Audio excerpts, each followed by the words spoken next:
You are listening to the I Choose My Best Life podcast with Dr. Saundra Dalton-Smith, a show that is dedicated to helping you live fully, love boldly, and rest intentionally.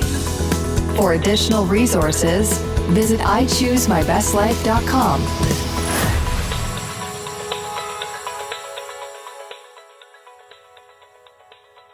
Welcome, everyone. This is Dr. Saundra, and you're listening to I Choose My Best Life.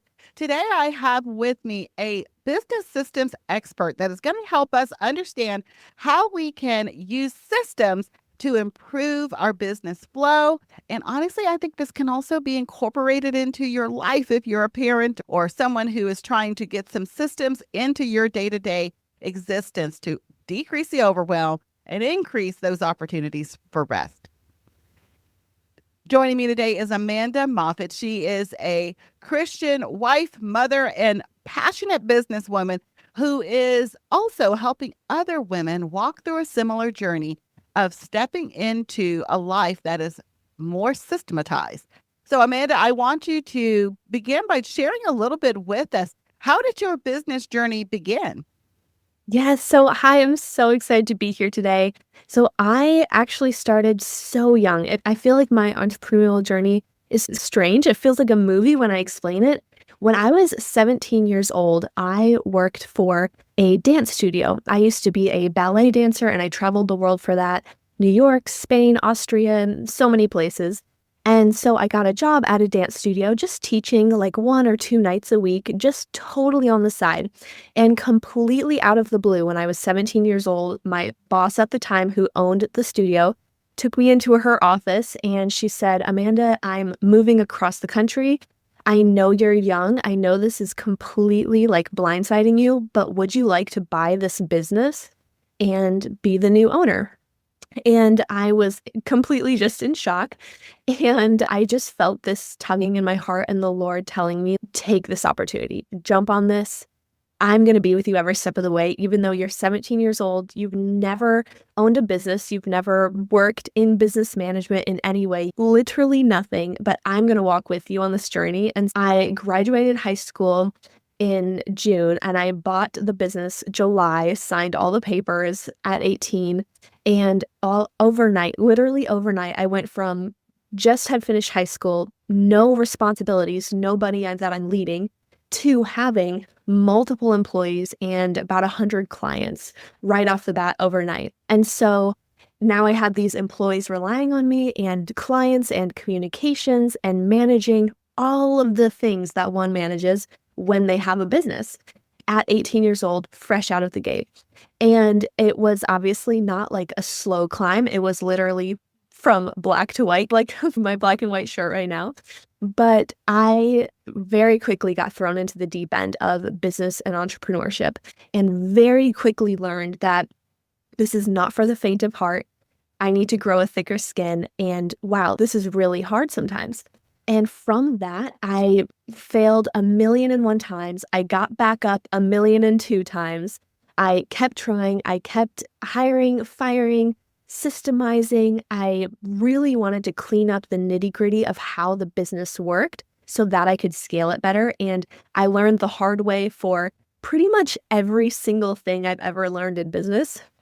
And then got a mentor and a business coach down the line. And now I'm here owning an online business. I later sold that dance studio to 2 of my employees, a wonderful transition. And I started this online business Pursuit where I now help women basically go through the journey I did, going from completely overwhelmed and stressed and like honestly depressed, having anxiety attacks, to now fast forward, I learned my lessons. I have genuine time freedom, knowing how to run a profitable business, balancing and finding harmony with work and life, and truly having joy and refreshment in my days and not just the constant overwhelm. So I help women go on that journey and transform their lives in that way because that's how my life was transformed. So now I'm here helping women do the same. Yeah. One of the things I found as a business owner is that you don't know what you don't know until you're like standing in the middle of it. I know for myself, I've been running a medical practice forever, but a medical practice is something I know. You see enough of them, you have some idea of what it looks like. And it has a built-in structure. You know who your payers are, you know who your clients are, all the regulations you have to uphold. Other businesses are not so structured, is what I found. I run an online business as well.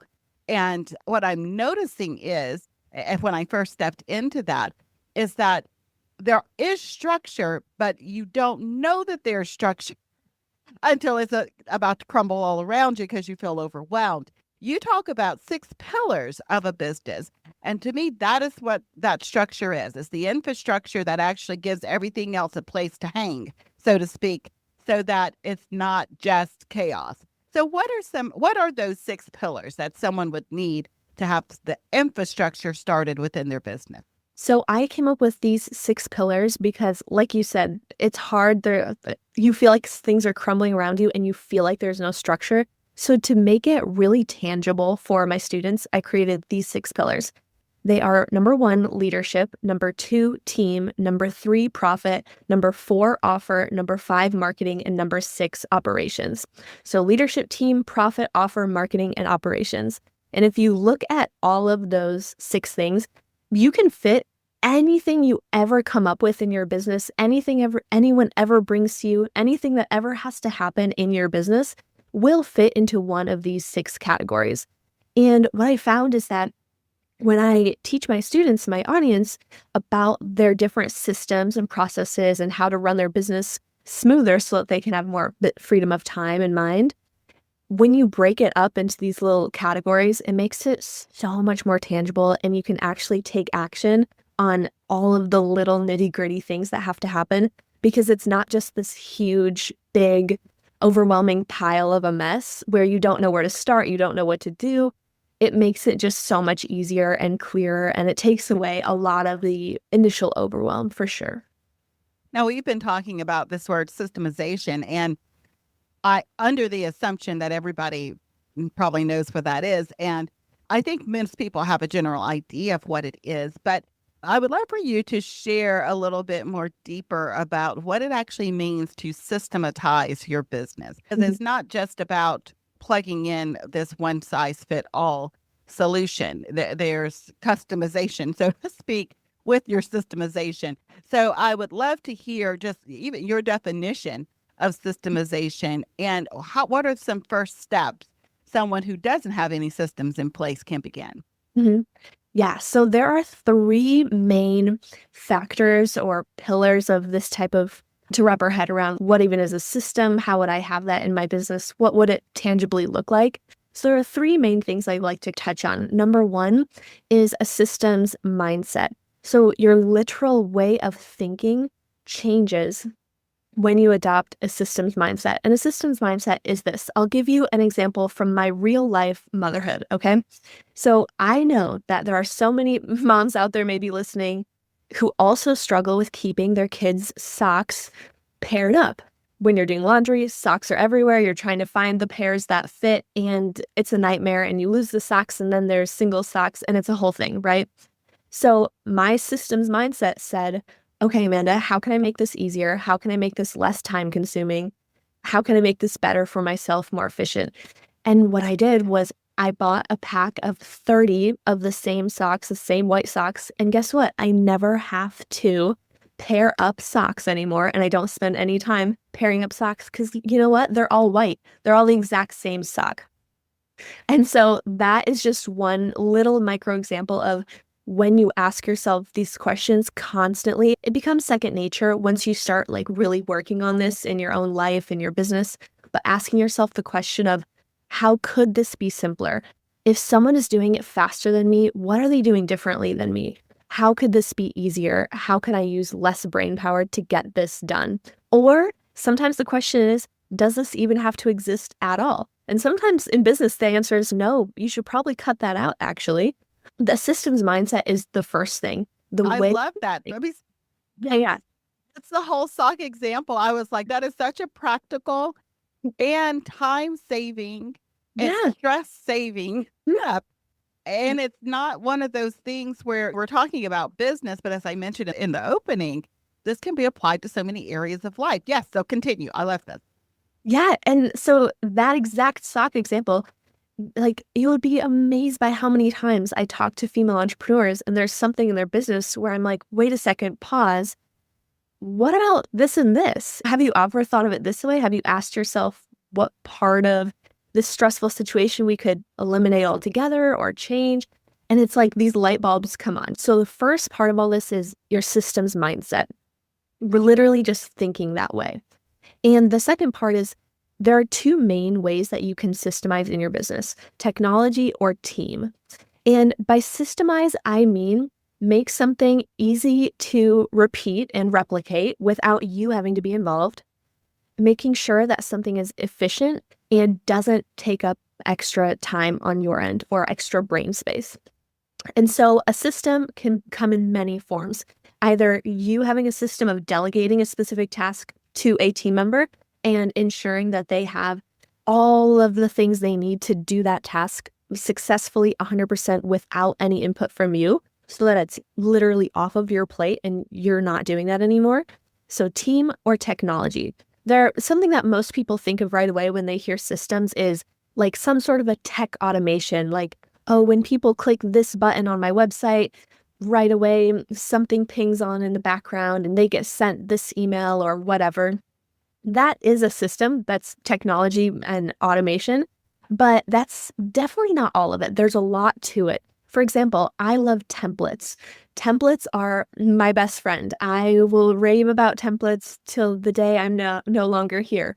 So I have templates for every single thing in my business. My rule, and this is the rule I teach my students, is the rule of 2. If you do anything in your business more than 2 times ever, then you need to have a standard operating procedure for it, an SOP.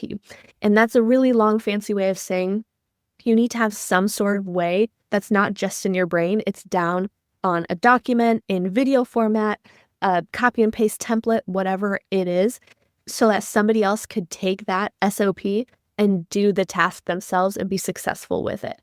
Because what that does is it makes sure that you are not the bottleneck of your business. It doesn't all live in your brain.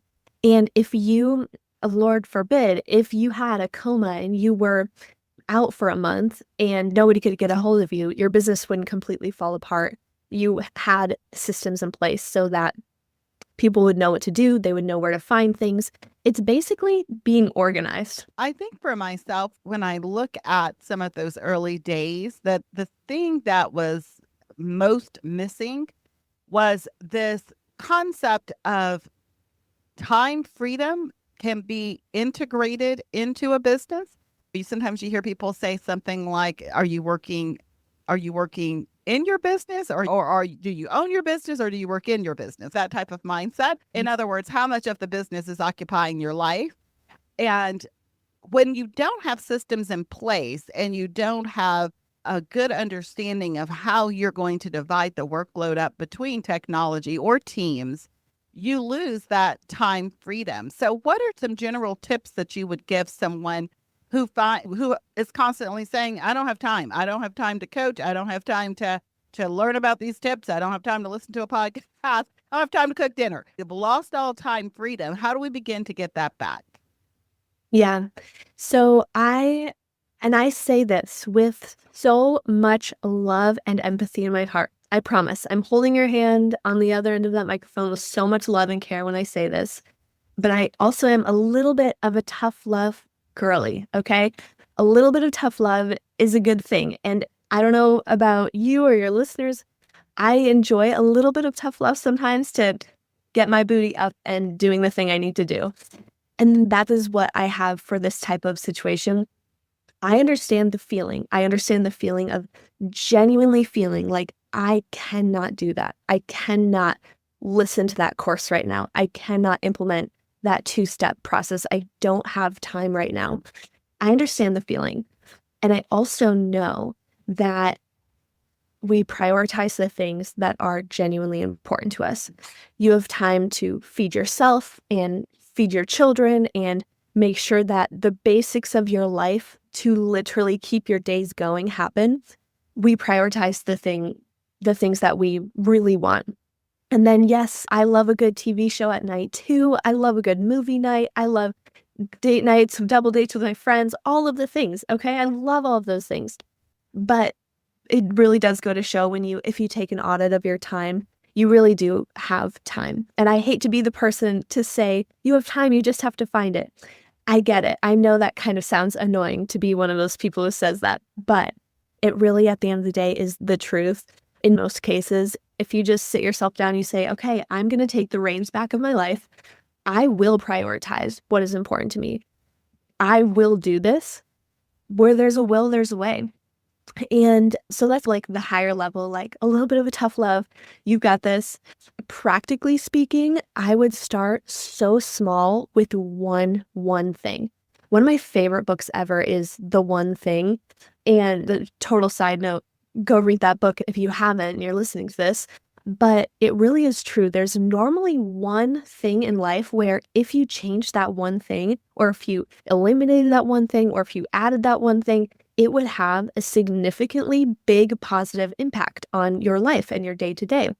And so I would tell that person, don't start with the whole big everything. Don't get overwhelmed. Remember, 6 pillars, break it up, smaller categories, smaller action items. What is the genuine one thing causing this type of time crunch that you're feeling, this time stress that you're feeling? For some people, the answer comes really quickly. Right away, they know, oh, I have this problematic team member and they stress me out so much and it's this whole thing. Or they say, oh, it's my kid's soccer schedule. That's my biggest stressor right now, or whatever it is. Sometimes we have a quick answer and that's something we need to focus on. Other times you need to dig a little bit, pray about it, journal about it, really just sit there and think. We don't often, in today's world, we don't just sit there literally in silence with no phone, no music, just sitting there thinking with a blank page and a pen. And wow, that can work wonders. Just literally set your timer for 20 minutes, sit down with a pen and paper and just sit there and start writing, start brainstorming, start journaling. You might be very surprised by what comes up.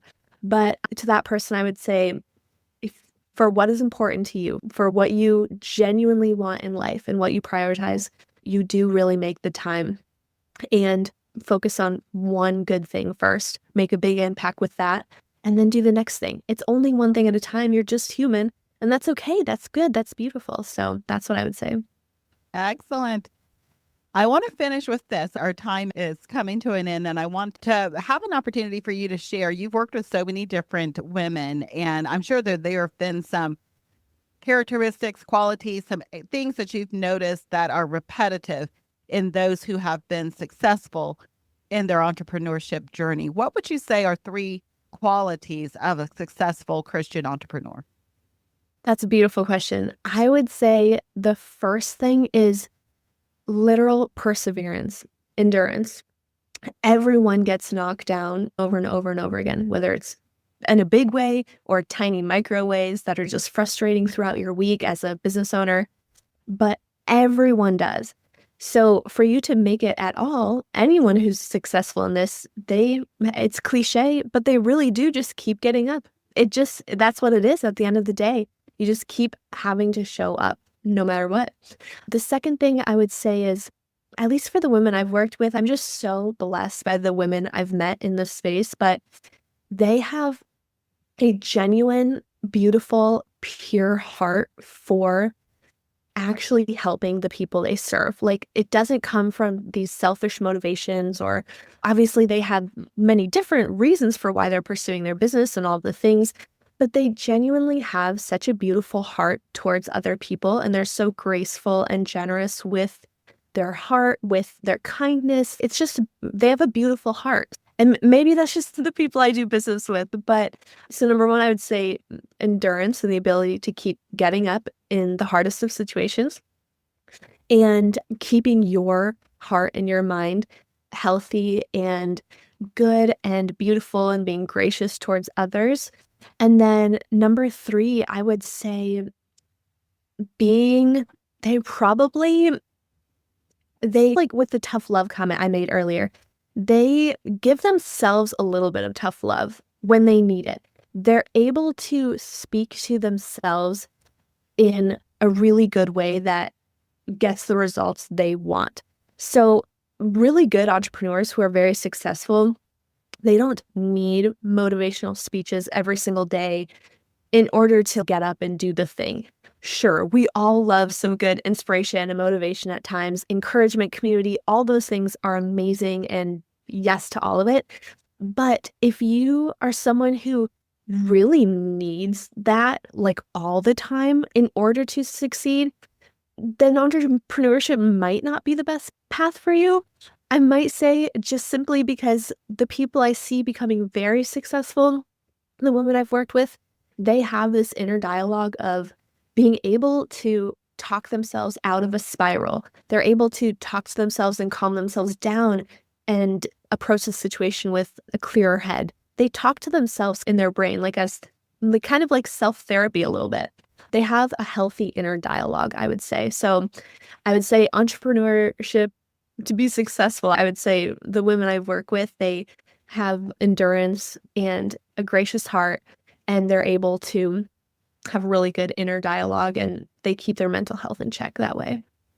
I think that definitely presses into the point that it's necessary to have a good inner working to actually see a good outer effect within our businesses, within any really aspect of our lives. It Yeah. all starts from within. So I love that. I want to make sure people know how to connect with you and some of the services you offer. What is the best way for people to reach out? Yes. So I have a free gift for your audience actually too. It ties into the 6 pillars completely that we just talked about in business. But a great way to connect is if you go to thepursuit.site/checklist.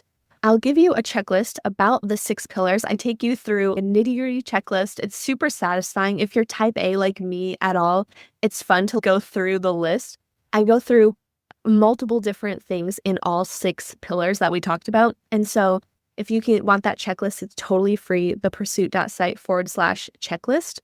And then from there, you'll see my info and you can get connected. I'm also on Instagram a lot at pursuit.company. So I like to hang out on Instagram. That's where I am most days. So that is a great way. If you want to DM me, I'm always open to chat, and I love hearing women's stories. Oh my goodness. It would just make my day if you sent me your story, anything you loved about this episode or anything, or how you resonated with it. But yeah.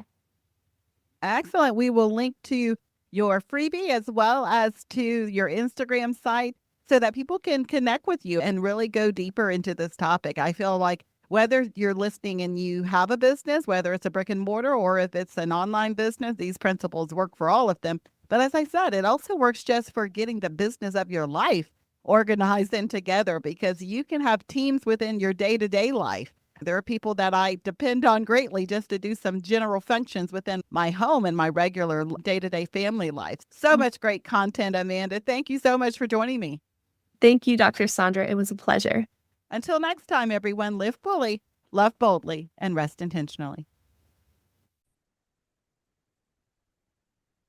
Has pain, doubt, fear, or disappointment been a part of your journey?